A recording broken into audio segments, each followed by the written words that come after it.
احمدہ و صلی علی رسولہ الکریم، اما بعد، جیسا کہ آپ حضرات کو اس سے پیشتر اعلان کے ذریعے سے بھی باخبر کیا گیا تھا، بتایا گیا تھا کہ ایک لیکچر سیریز تاریخ عالم کے عنوان سے آغاز کیا جا رہا ہے، اس کا انشاءاللہ آج سے، اور ہمارے محترم اور ہم سب کے بزرگ محترم انجینئر مختار حسین فاروقی صاحب صدر انجمن خدام القرآن جھنگ وہ تشریف لائے ہیں کراچی خاص طور پر اس پروگرام کے لیے، اور آج سے اس لیکچر سیریز کا ہم آغاز کریں گے۔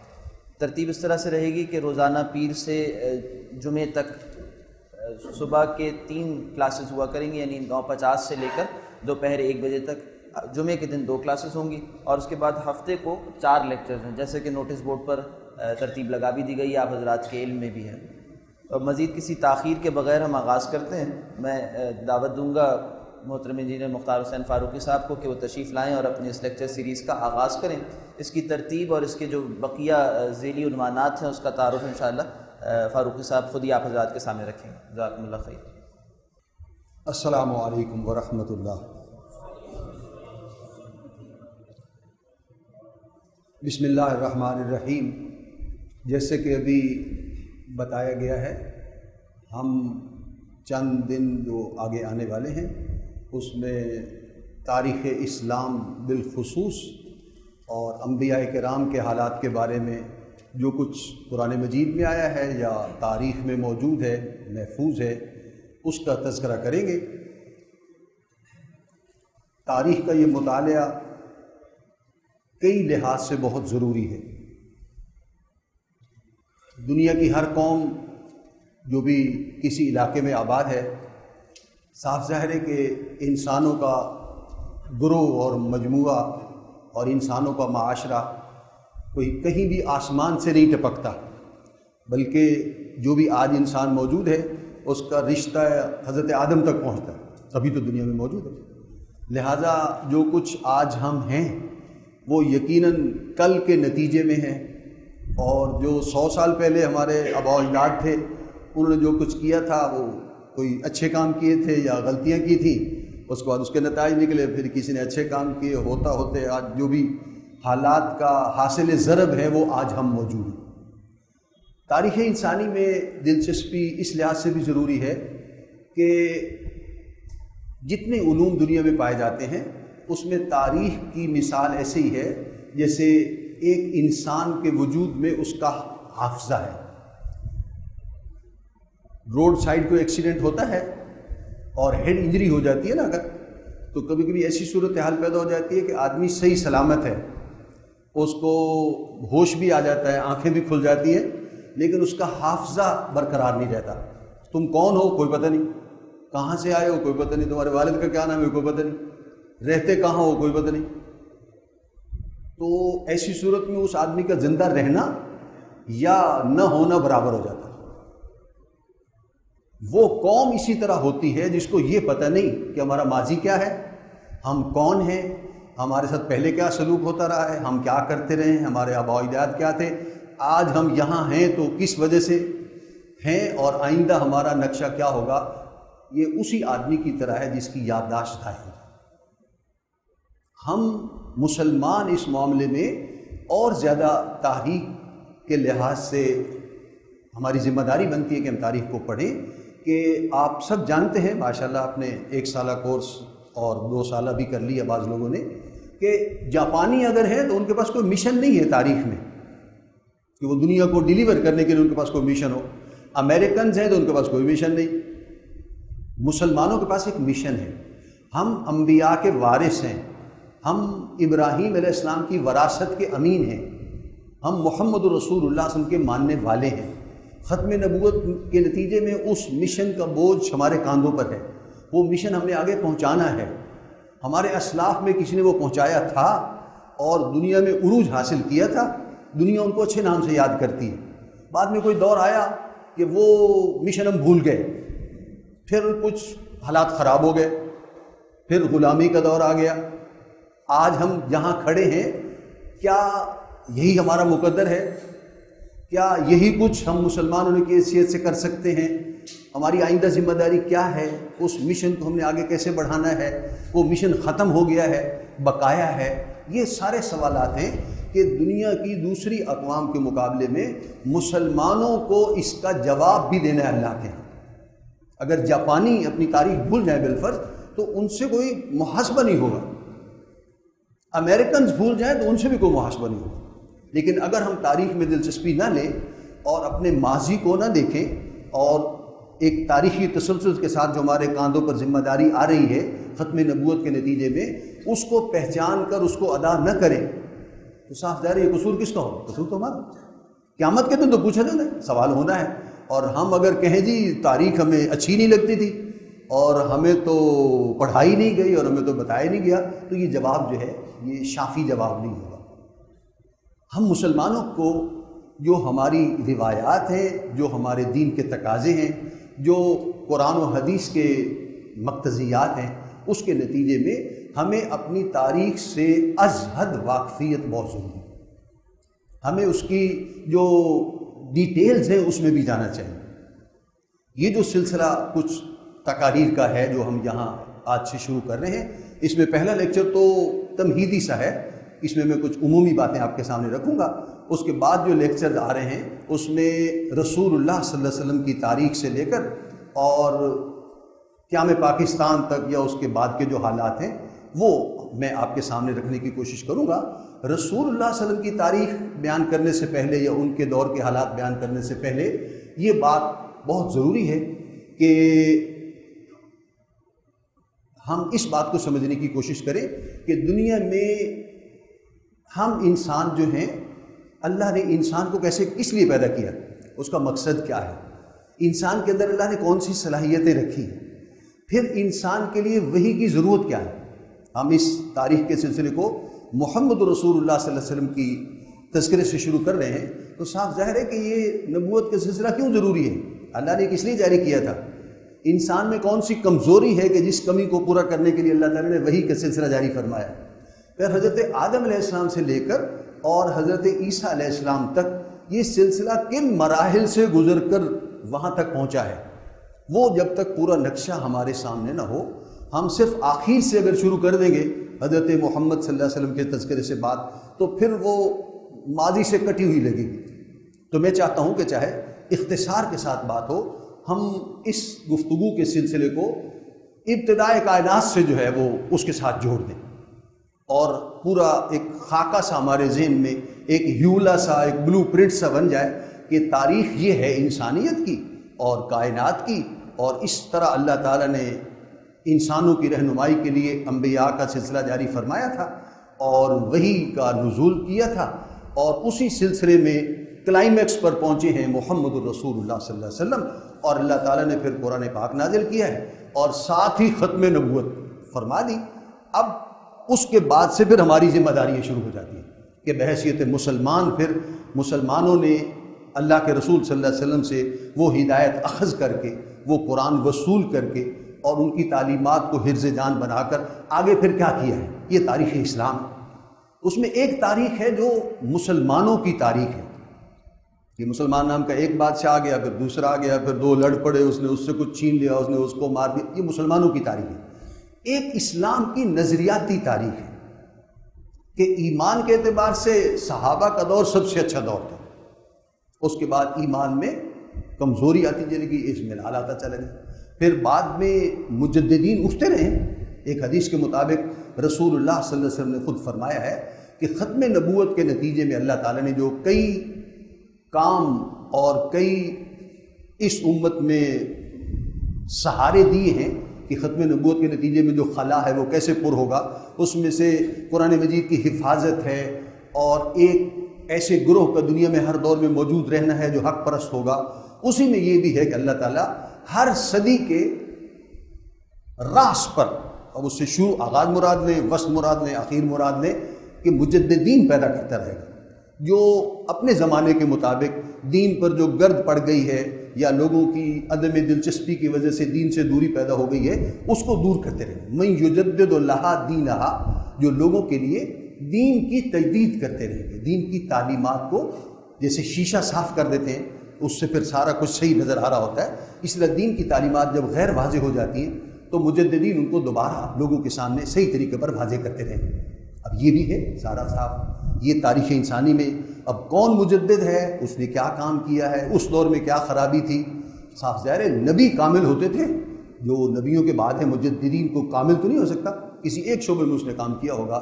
یہ ساری باتیں ہیں جو نظریاتی تاریخ ہے مسلمانوں کی، کہ ایمان کے اعتبار سے ہم کہاں سے چلے اور جو اس میں نشیب و فراز کئی آئے ہیں اور آج ہم کہاں کھڑے ہیں، اور اس کے بعد ابھی کون سا مرحلہ ہے جو نبی اکرم صلی اللہ علیہ وسلم نے مختلف احادیث نے ہمارے لیے سامنے رکھا ہے۔ دیکھو قرآن مجید جو اللہ کی کتاب ہے یہ تو نازل ہوئی اور اس میں پچھلے واقعات زیادہ ہیں، ماضی کے تذکرے ہیں، مستقبل کے بارے میں کوئی اشارے بھی ہیں تو اتنے واضح نہیں ہیں۔ رسول اللہ صلی اللہ علیہ وسلم نے ان اشاروں کی وضاحت کی ہے۔ قرآن مجید سب سے زیادہ سمجھا تو اللہ کے رسول نے سمجھا صلی اللہ علیہ وسلم، کہیں کوئی مشکل بھی آ رہی تھی عام انسانی ذہن کو تو اللہ نے وحی کے ذریعے وہ مشکل حل کی ہے، وہ مسئلہ سمجھایا ہے، اسی کو ہم وحی خفی کہتے ہیں۔ رسول اللہ نے اس کو بیان کیا ہے، صحابہ نے اس کو سمجھا ہے۔ تو مستقبل میں جو حالات پیش آنے والے تھے رسول اللہ کے دور کے بعد وہ احادیث میں تذکرہ ہے، اور اس میں آج کے دور میں احادیث کیا کہتی ہیں، وہ جو احادیث میں باتیں ہیں وہ آج پوری ہو رہی ہیں کہ نہیں ہو رہی ہیں، کتنی پوری ہو چکی ہیں، کتنی ابھی باقی ہیں، ہم تاریخ کے سفر میں کہاں کھڑے ہیں اس وقت کہ دائیں بائیں دیکھیں اور آگے کے حالات کے لیے کوشش کریں۔ یہ اسلام کی نظریاتی تاریخ ہے۔ تو تاریخ کے حوالے سے میں چاہتا ہوں کہ آپ سب حضرات اس کو اپنی دلچسپی کا موضوع بنائیں۔ یہ اتنا ہی ضروری ہے جتنا کہ قرآن سمجھنا۔ قرآن ہم چاہتے ہیں کہ سمجھ میں آئے، صاحب ذرا قرآن سمجھنے کے لیے جو چیز ضروری ہے وہ بھی اتنی ضروری ہوگی۔ نماز فرض ہے تو نماز کے لیے وضو لازمی، وضو کے بغیر تو نماز ہوتی نہیں ہے، لہٰذا جتنی اہمیت نماز کی ہوتی ہے اتنی وضو کی بھی، اور جتنی وضو کی ہے اتنی پاک پانی حاصل کرنے کی بھی۔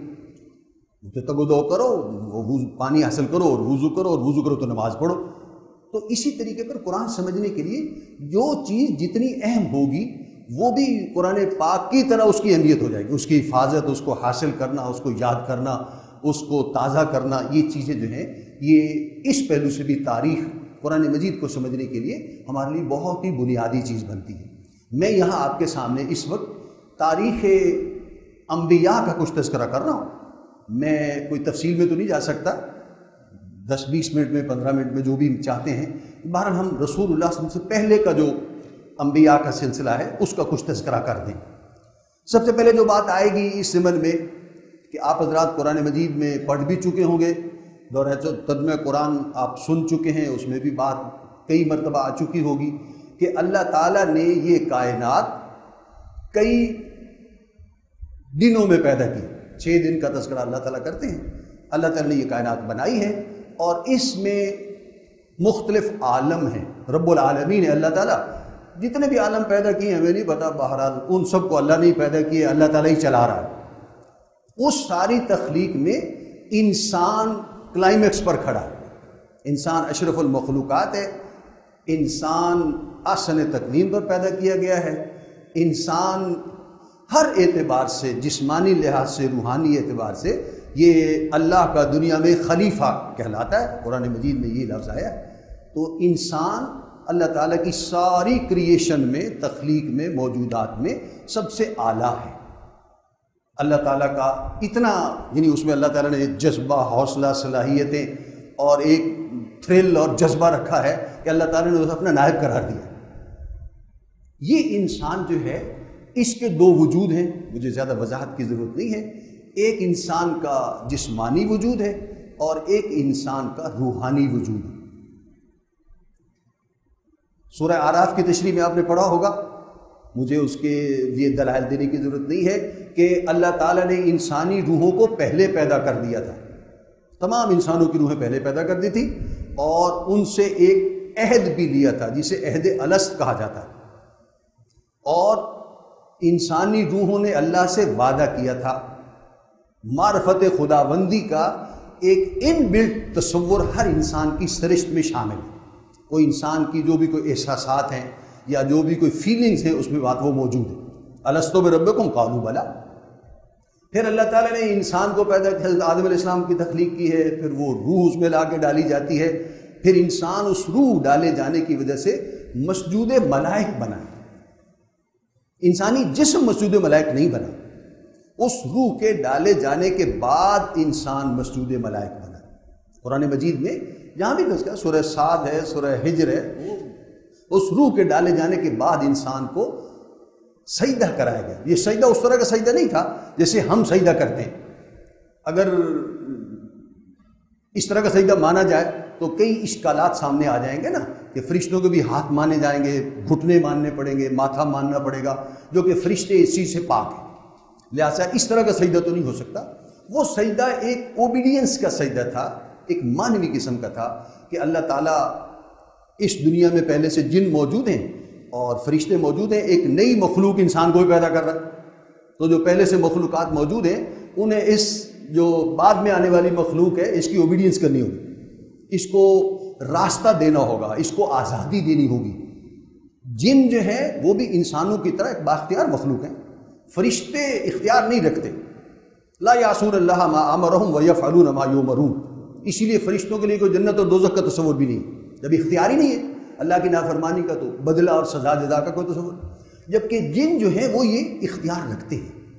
سورہ رحمان میں جنتوں کا جو ذکر ہے اور دوزخ کا جو ذکر ہے اس میں فَبِأَيِّ آلَاءِ رَبِّكُمَا تُكَذِّبَانِ جو بار بار آتا ہے، اس میں یہ تثنیہ کا صیغہ انسانوں اور جنوں کے لیے ہے. انسان بھی اپنے اعمال کی بنیاد پر جنت یا دوزخ کا مستحق ہے، اور جن بھی اپنے اعمال اور کسب کی بنیاد پر جنت اور دوزخ کے مستحق بن سکتے ہیں. اب جنوں کے بعد انسان دنیا میں بھیجا گیا. جن اسی دنیا میں پہلے تھے. سورہ رحمان ہی میں کہ ہے کہ اللہ تعالیٰ نے جنوں کو آگ سے پیدا کیا تھا پہلے، اور وہ اسی دنیا میں موجود ہے. نظر نہیں آتے، انسان کی نگاہ سے چھپا دیے گئے. انسان کو بھیجا تو اب جن بھی بااختیار مخلوق ہیں، انسان بھی ہے، تو لڑائی تو ناگزیر ہے.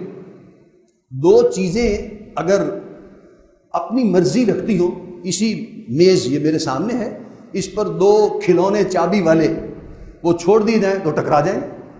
وہ اپنی مرضی سے چلے گا ایک کھلونا، دوسرا اپنی مرضی سے چلے گا. تو جہاں اختیار ہوگا وہاں تو ٹکراؤ لازم ہے.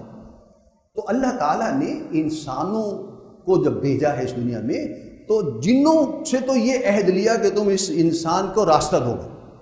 یہ انسان اچھا کام کرنا چاہے برا کام کرنا چاہے، رکاوٹ نہیں بنو گے. نہ فرشتہ رکاوٹ بنتا ہے اور نہ جن رکاوٹ بنتے ہیں. اس دنیا میں بے شمار فرشتے ہیں جگہ جگہ، اور بے شمار جن ہیں. لیکن میں یہ یقین سے کہہ سکتا ہوں، اور آپ کا بھی تجربہ ہوگا، ایک عام انسان کی زندگی میں 1000 میں سے 999 کیسز ایسے ہوں گے یا اس سے بھی زیادہ کہ نہ کبھی جن سے واسطہ پڑتا ہے نہ کبھی فرشتے سے واسطہ پڑتا ہے. کرامن کاتبین 2 فرشتے ہر شخص کے ساتھ موجود ہیں، لیکن کبھی زندگی بھر کوئی ریزسٹنس سامنے نہیں آتی کہ بھئی کیا کر رہے ہو یار، ادھر تو میں بیٹھا ہوں، کبھی کبھی تو خیال کر لیا کرو. کبھی نہیں. نہ جن سے واسطہ پڑتا ہے نہ فرشتے سے واسطہ پڑتا ہے. یہ اس اوبیڈینس کا نتیجہ ہے کہ جن بھی ہمیں رستہ دے دیتے ہیں اور فرشتے بھی رستہ دے دیتے ہیں. ہم جو کچھ کرنا چاہیں، اچھا کرنا چاہیں، برا کرنا چاہیں، مسجد بنانا چاہیں، مندر بنانا چاہیں، بے حیائی کا اڈا کھولنا چاہیں، وہ راستہ مل جاتا ہے. حساب کتاب آخرت میں. اگر دنیا میں ہی راستہ روک دیا جائے کہ میاں یہاں جوا خانہ نہیں کھولا جا سکتا، تو پھر وہ حساب کتاب کیسی کا؟ حساب کتاب ہی کا نتیجہ ہے کہ دنیا میں انسان کو اختیار کر دیا گیا. یہ کوئی گاڑی ہے AJ-C351، کہا گیا ہے کہ اس کو ہٹا لیں. تو اللہ تعالیٰ نے انسان کو دنیا میں بھیجا ہے اور ٹاپ پر بھیجا ہے. وَلَقَدْ كَرَّمْنَا بَنِي آدَمَ وَحَمَلْنَاهُمْ فِي الْبَرِّ وَالْبَحْرِ اشرف المخلوقات بنا دیا. اس انتظام کے ساتھ اور اس اہتمام کے ساتھ اللہ تعالیٰ نے انسان کو دنیا میں بھیجا ہے، اور ہم انسان ہیں، اور یہ قابل فخر بات ہے، اس میں کوئی شک نہیں. اور یہ جو انسان کو مقام اور مرتبہ ملا ہے یہ ہمارے جسم کی وجہ سے نہیں ہے کہ ان کا جسم ڈیل ڈول اور یہ اور کاٹ جو اچھا ہے اس وجہ سے ملا، وہ روح کی وجہ سے ملا. مسجود ملائک ہونا وہ اس روح کی وجہ سے. اکثر و بیشتر ہم کسی کی تعریف کرتے ہیں تو اس کو فرشتہ کہہ دیتے ہیں، حالانکہ فرشتے سے تو انسان بہتر ہے. فرشتہ مجھ کو کہنے سے میری توہین ہوتی ہے، میں مسجود ملائک ہوں، مجھے انسان رہنے دو۔ اگر میں واقعی انسان بن کے دکھا دوں، ہم سب انسان بن کے دکھا دیں، تو فرشتے نے تو ہم تو سجدہ کیا ہوا ہے، ہم تو مسجود ملائک ہیں۔ لیکن یہ کہ ہم وہ انسان جو مسجود ملائک ہے وہ بننا، وہ کیا ہے؟ وہ ایک اعلیٰ درجہ ہے، اس کے لیے تگ و دو ہے، اس کے لیے محنت ہے، اس کے لیے قربانی ہے۔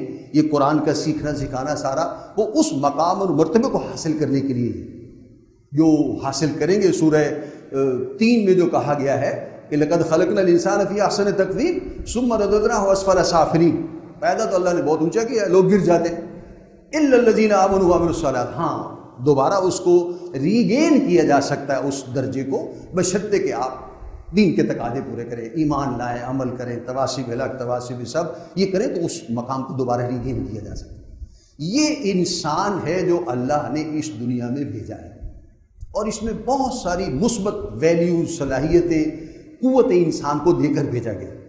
لیکن انسان جو دنیا میں اللہ نے بھیجا ہے، مرد ہیں، عورتیں ہیں، جہاں اس میں بہت ساری خوبیاں موجود ہیں، وہاں اس میں کچھ خامیاں بھی موجود ہیں، اس کے بعد دنیا چل نہیں سکتی۔ اگر یہ ساری دنیا ایک صلاحیتوں کے لوگ ہو جائیں تو دنیا نہیں چل سکتی۔ بڑے سمجھدار، ہوشیار، دھوکہ نہ کھانے والے، ہر چیز کو فوراً پہچان جانے والے، تو پھر دنیا چل، کوئی کسی کو دھوکہ نہیں دے گا تو پھر دنیا کا سارا مزہ ہی ختم ہو جائے گا۔ کم صلاحیت کے لوگ بھی ہیں، زیادہ صلاحیت کے لوگ بھی ہیں، وہ کوئی دھوکہ دینے میں کامیاب ہو جاتا ہے، کوئی دھوکہ کھانے والا ہو جاتا ہے، تبھی تو سارا یہ غلطی اور آخرت میں حساب کتاب اور جنت اور دوزخ کا تصور موجود ہے۔ اگر ہر آدمی اتنا باصلاحیت ہو کہ دوسرے سے دھوکہ کھا ہی نہیں سکتا تو پھر ساری دنیا کا نظام ہی تل پڑ گیا۔ یہ آزمائش کا نظام ہے اسی لیے کہ صلاحیتوں کا اللہ نے فرق رکھا ہے، عمر کا فرق ہے، درجے کا فرق ہے۔ ایک 10 سال کا بچہ ہے، ایک 50 سال کا آدمی ہے، اب وہ اس کی سوچ کا فرق ہے، اس کو دھوکہ دینے میں کامیاب ہوتا ہے، استحصال کرنے میں کامیاب ہو جاتا ہے۔ اب اس نے غلطی کی ہے، اس کی سزا پائے گا۔ وہ بچہ ہونے کی وجہ سے وہ غیر مکلف ہے، اس پر کوئی گناہ بھی نہیں ہوگا۔ تو اس طرح یہ اللہ نے ایک آزمائش کا سلسلہ شروع کیا۔ یہ چند کمزوریاں جو انسان میں ہیں قرآن مجید میں وہ گنوائی گئی ہیں اور اشارے کیے گئے ہیں۔ اسی میں سے ایک یہ ہے کہ آدمی بھول جاتا ہے۔ ایک اور کمزوری جو انسان میں ہے وہ یہ ہے کہ آدمی اپنی عقل کی بنیاد پر بعض اوقات اتنا جازم ہو جاتا ہے اور مصر ہو جاتا ہے کہ بس جو چیز مجھے سمجھ میں آ گئی میں وہی کروں گا، باقی نہیں کرتا۔ یہ بھی ایک انسان کی ایک طرح کی بس ڈی ریل ہو جانے والی بات ہے۔ بس اسی طرح کی کچھ اور باتیں جس وجہ سے انسان جب دنیا میں اس راستے پر چلتا ہے تو سیدھے راستے سے ہٹ جاتا ہے۔ اللہ نے ہمارے دل میں ڈالا ہے کہ یہ کام اچھا ہے، یہ برا ہے، لوگ بھول جاتے ہیں، ہم خود بھول جاتے ہیں۔ جو یہاں کلاس میں پڑھ کے جاتے ہیں وہ دوسرے دن وہ باتیں آدھی سے زیادہ غائب ہوتی ہیں، اگلے دن لیکچر میں آتے ہیں تو وہ کل والی باتیں پوری یاد نہیں ہوتی، تو سال بعد کیا ہوگا، 2 سال بعد کیا ہوگا، کچھ اور عرصے بعد کیا ہوگا، دہراتے نہ رہیں تو کیا ہوگا۔ یہ بھول جانا جو ہے اللہ نے انسان کی فطرت میں رکھا ہے۔ اسی طریقے پر اور کئی باتیں جو ایک تصور اور انسان کے ساتھ اللہ نے لگا دیا قرآن مجید میں، جو تاریخ انسانی کو سمجھنے کے لیے ضروری ہے، وہ یہ کہ جب اللہ تعالیٰ نے فرشتوں سے انسان کو سجدہ کرایا اور جنوں سے کرایا تو ایک واقعہ اور پیش آ گیا۔ انسان اشرف المخلوقات تو بن گیا، اس میں کوئی شک نہیں ہے، لیکن ساتھ ایک واقعہ یہ پیش آ گیا کہ ابلیس نے سجدہ نہیں کیا، اور اس نے جب اس سے وضاحت طلب کی گئی تو اس نے معافی بھی نہیں مانگی، اس نے یہ بھی نہیں کہا کہ سوری غلطی ہو گئی، آئندہ نہیں کروں گا، اب دوبارہ کر دیتا ہوں، چلو لیٹ صحیح تو چلو، لیکن اس نے یہ بھی نہیں کہا۔ اس نے الٹا اس کو ریشنلائز کرنے کی کوشش کی کہ صاحب علوی آپ کا تو یہ حکم ہی بلا جواز تھا، بس یہ تو ایسی غلط قسم کا حکم تھا جو آپ نے دیا تھا، آپ کو تو یہ اختیار ہی نہیں تھا جیسے دینے کا۔ بس اس سے وہ ایک ابلیسیت دنیا میں وجود میں آ گئی ہے۔ اس شیطان کا جو مکالمہ سورہ آراف میں اللہ کے ساتھ یا سورہ صاد کے آخر پر قرآن مجید میں آیا ہے نا، وہ ایک بہت اہم چیز ہے آج کے انسان کو سمجھنے کے لیے کہ ہم کن حالات سے دوچار ہیں، ہمیں کون کون سے تھریٹس ہیں، کون کون سی چیزیں ہیں جس سے ہمیں ہر وقت لڑائی لڑتے رہنا چاہیے۔ اس شیطان نے جب اللہ کا کہنا نہیں مانا اور اللہ نے وضاحت مانگی اس سے، تو اس نے آگے سے جو بات کی اور پھر اللہ نے اسے دھتکار دی کہ جاؤ تم اب اس قابل ہی نہیں ہو کہ تمہیں کوئی جو ہے کوئی لفٹ دی جائے یا کوئی اہمیت دی جائے، اور تمہیں جہنم میں ڈال دیا جائے گا۔ اس پر پھر شیطان ابلیس نے وہ جنوں میں سے تھا، اس نے انسان کو چیلنج کیا. ہمارے ہی جد امجد حضرت آدم علیہ السلام نے چیلنج کیا اور انسانیت کو چیلنج کیا. وہ چیلنج کیا ہے کہ اللہ میں اس آدم اور اس کی اولاد جو ہے نا، اس کو دائیں سے بائیں سے آگے سے پیچھے سے ہر ممکن طریقے سے بے لباس کر دوں گا. کوشش کروں گا ثابت کر دوں کہ یہ سجدہ کرنے کے قابل نہیں تھا. اور وہ چیلنج آج بھی موجود ہے، ہمارے لیے بھی ہے، ہر شخص کے لیے. اور یہ سارا ماڈرنزم کے نام پر اور ٹیکنالوجی کے نام پر اور جدیدیت کے نام پر اور علم کے نام پر اور حیثیت کے نام پر لوگ یہی کچھ کر رہے ہیں. شیطان کا آخری حربہ یہ ہے کہ انسان کو بے لباس کر. ترقی کے نام پر لباس کم ہوتا جاتا ہے، مردوں کا لباس بھی کم ہو جاتا ہے، خواتین کا بھی کم ہو جاتا ہے. دیہاتوں میں خواتین رہتی ہیں اور غربت ہوتی ہے، پیسہ نہیں ہوتا ہے، لیکن وہ عورتیں بٹن والے بازو ہوتا ہے ان کا. اور دیہاتی عورتیں آپ کبھی جا کر دیکھیں، یہ میری طرح عورتوں کا بھی بٹن والا گریبان ہوتا ہے، دوپٹہ ہوتا ہے. حالانکہ وہ غربت کی وجہ سے نہ پہنے نا تو جواز ہوگا کہ صاحب ہمارے پاس تو پیسہ ہی نہیں، کہاں سے خریدیں دوپٹہ، کہاں سے اتنا بھی، ہم 2 گز کپڑا ہے بس ذرا سا یوں کر لیا اور ذرا سا سطر ڈھانپ لیا. لیکن غربت کے باوجود وہ ایسا کرتے ہیں. شہروں میں بھی جو غریب خواتین ہیں، جو گھروں میں جھاڑو صفائی کا کام کرتی ہیں، ان کا لباس شرعی لباس ہوتا ہے، جو بھی قوموں میں آپ سمجھ لیں شرعی لباس ہوتا ہے. جبکہ پیسے والے لوگ جو ہیں وہ جیسے جیسے پیسہ آتا جاتا ہے لوگ سمجھتے ہیں کہ ہم اب غریب نہیں رہے، اب پر ہم پر شاید کوئی دین کی پابندی بھی نہیں رہی. پیسہ آ جائے تو دین کی پابندی ختم ہو جاتی ہے، لوگ سمجھتے ہیں. اور پھر جیسے جیسے پیسہ بڑھتا جاتا ہے وہ عورتوں کے قمیض جو ہیں وہ سلیو چھوٹے ہوتے جاتے ہیں، گلے بڑے ہو جاتے ہیں. مرد بھی جو ہے وہ نکرے پہن کر بازار میں دفتر میں گھوم رہے ہوتے ہیں اور سیر کر رہے ہوتے ہیں. یہ وہ ابلیسیت کے ساتھ اس کا تعلق ہے. سورہ آراف میں جس کا ذکر کیا گیا کہ میں اس آدم کو ہر طریقے سے آزماؤں گا اور ثابت کر دوں گا کہ یہ مجھ سے بہتر نہیں تھا، سجدہ کرنے کے قابل نہیں تھا. اور وہ چیلنج آج بھی، ابلیس تو اس میں بڑا مخلص بھی ہے اور اس کے جو ایجنٹ ہیں وہ رات دن ایک کی ہوئی، یہ میڈیا سارا اسی کو پھیلا رہا ہے. آج ہمیں اپنے آپ کو پہچاننا چاہیے کہ ہم مسلمان ہو کر اگر ہم مخلص ہیں، اللہ کے ماننے والے ہیں، قرآن کو ماننے والے ہیں، ہم کہاں کھڑے ہیں؟ ہمیں کیا کرنا چاہیے؟ ہم کس کے دھوکے میں آ رہے ہیں؟ ہم کدھر جا رہے ہیں؟ ہمیں جانا کدھر چاہیے اور کر کیا رہے ہیں؟ یہ وہ کام ہے جو اس ساری تاریخ کے نتیجے میں جو قرآن ہم نے پڑھا ہے وہ اس کے نتیجے میں ہمارے پیش نظر رہنا چاہیے. یہ وہ آدم ہے جو دنیا میں آئے تھے، جو ہمارے جد امجد ہیں. حضرت آدم علیہ السلام جو قرآن مجید ذکر کرتا ہے نا کہ ایک روح اور جسد کے ساتھ پہلے انسان کو پیدا کیا گیا. اور سائنس تو بتاتی ہے، ڈارون تھیوری بتاتی ہے کہ کئی لاکھ سال پہلے کہ کوئی فاسلز ملے ہیں، انسانی ڈھانچے ملے ہیں. وہ ڈائنوسار پتہ نہیں کتنے ارب سال پہلے تھا اور کیا تھا، وہ ایک الگ بات ہے. لیکن قرآن مجید جس شخص کا ذکر کرتا ہے، آدم علیہ السلام، جو روح اور جسد کے ساتھ ایک انسان تھا، وہ آج سے 9000 سال پہلے یا بہت ایکسٹینڈ کرے تو 10,000 سال پہلے کی شخصیت نہیں. اس سے پہلے کیا تھا وہ بہرحال قرآن مجید اس کو ڈسکلوز نہیں کرتا جاتا. قرآن مجید یہ کہتا ہے کہ اللہ تعالیٰ نے پہلے آدم کو پیدا کیا، پھر اسی سے اس کی زوجہ حوا بنا دی اور اس سے نسل انسانی چلا دی. اب وہ پہلے آدم سے اس کی زوجہ کیسے پیدا ہوئی، سائنس خاموش ہے. اتنی ترقی کے باوجود اور میڈیکل سائنس میں رواں انسان کا انہوں نے اس کے جو ہے وہ ڈائسیکشن کر دیے، کچھ پتہ نہیں. قرآن بھی خاموش ہے. حدیث میں صرف اتنا ہے کہ حوا کو آدم کی پسلی سے پیدا کیا گیا، جس سے مراد علماء نے اکثر و بیشتر یہی دیا ہے کہ اگر یہ کہا جاتا کہ حوا کو آدم کے پاؤں سے پیدا کیا گیا تو جوتی کی نوک پر تو دیہاتی معاشروں میں اور سرداری نظام میں عورت کو پہلے ہی رکھا جاتا ہے. سر سے پیدا کیا جاتا تو وہ کوئی سر پہ چڑھاتے لوگ. قرآن مجید نے پسلی کا ذکر کر کے، پہلو کا ذکر کر کے برابری کا احساس پیدا کیا کہ عورت اور مرد حقیقت کے اعتبار سے انسان ہیں اور انسانی حیثیت سے مساوات انسانی کا تصور ہے کہ عورت اور مرد میں خلقی اعتبار سے کوئی فرق نہیں ہے. قرآن مجید میں بھی ہے کہ جو من ذکر او انثی وہو مومن، عورت و مرد و ایمان رکھتی ہو تو آخرت میں اجر پا جائے. عورت ہونا کسی کے لیے آخرت میں پیچھے رہ جانے کی دلیل نہیں بنے گی، اور مرد ہونا کہ چلو بے نماز تھا تب بھی مرد ہے تو اس کو جنت میں کر دو، یہ دلیل نہیں بنے گی۔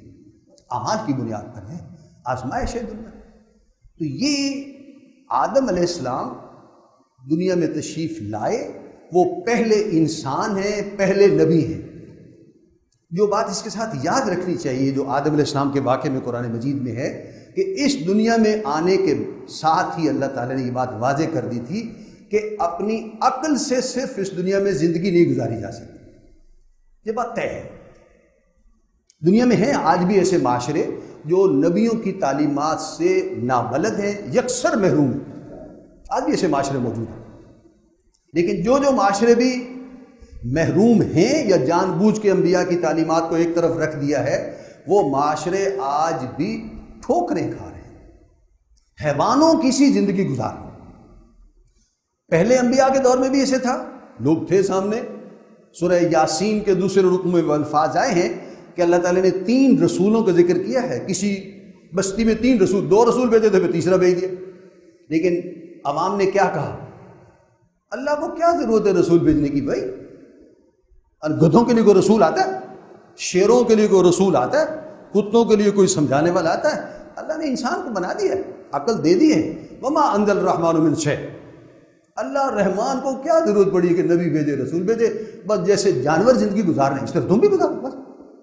یہ سوچ آج سے 2000 سال پہلے، 3000 سال پہلے بھی موجود تھی، رسول اللہ صلی اللہ علیہ وسلم کے دور میں موجود تھی، اور آج بھی موجود ہے۔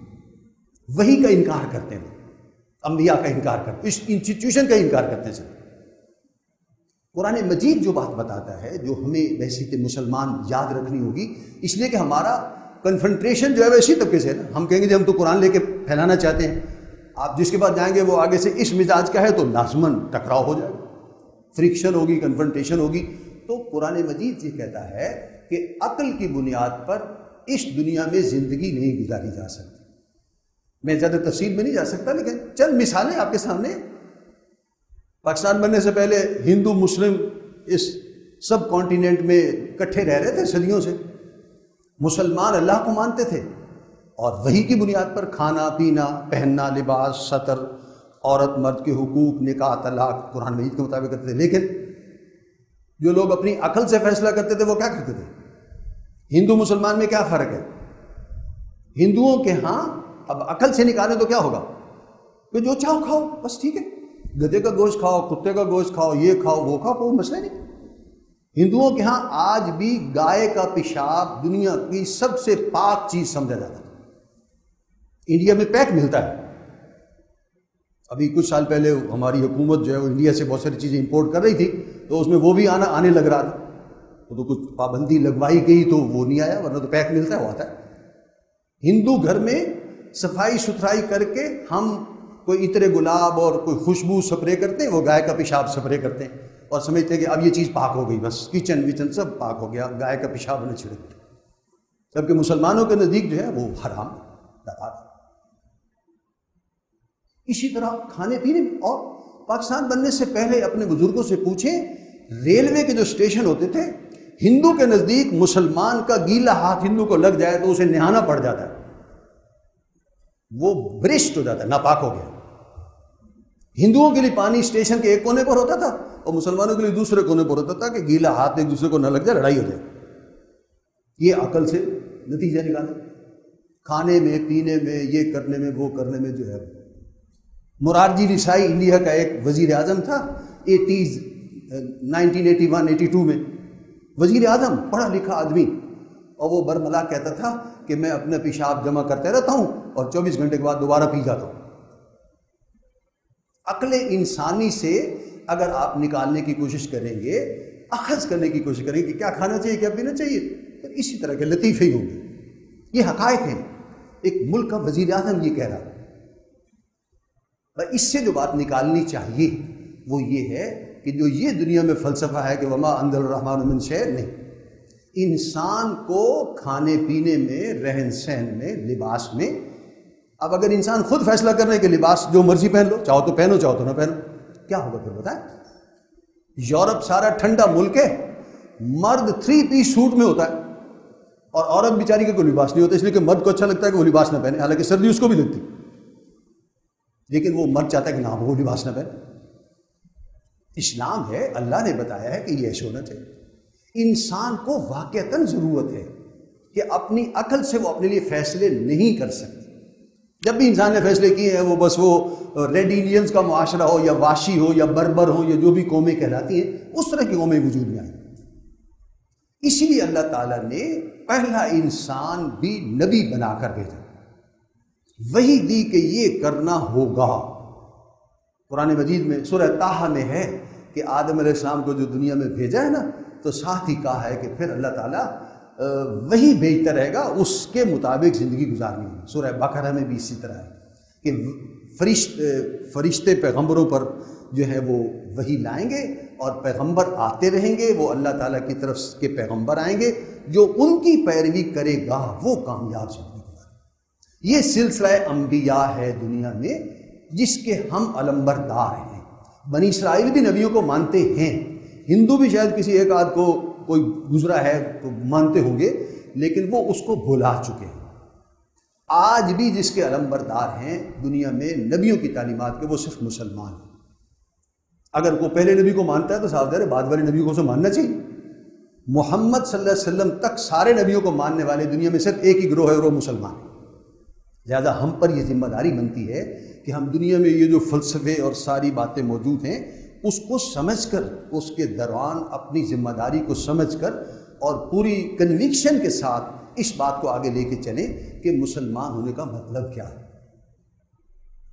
قرآن مجید میں جن بڑے پیغمبروں کا ذکر ہے، ویسے تو ایک حدیث میں واضح طور پر الفاظ آئے ہیں کہ اللہ تعالیٰ نے 1,24,000 نبی بھیجے، ان میں سے 313 کو رسول بنایا تھا۔ نبیوں میں سے کچھ رسول بنا دیے گئے، تو اعلیٰ مرتبہ دے دیا گیا، اور محمد صلی اللہ علیہ وسلم نے فرمایا کہ میں آخری رسول، آخری نبی ہوں، آخری رسول ہوں۔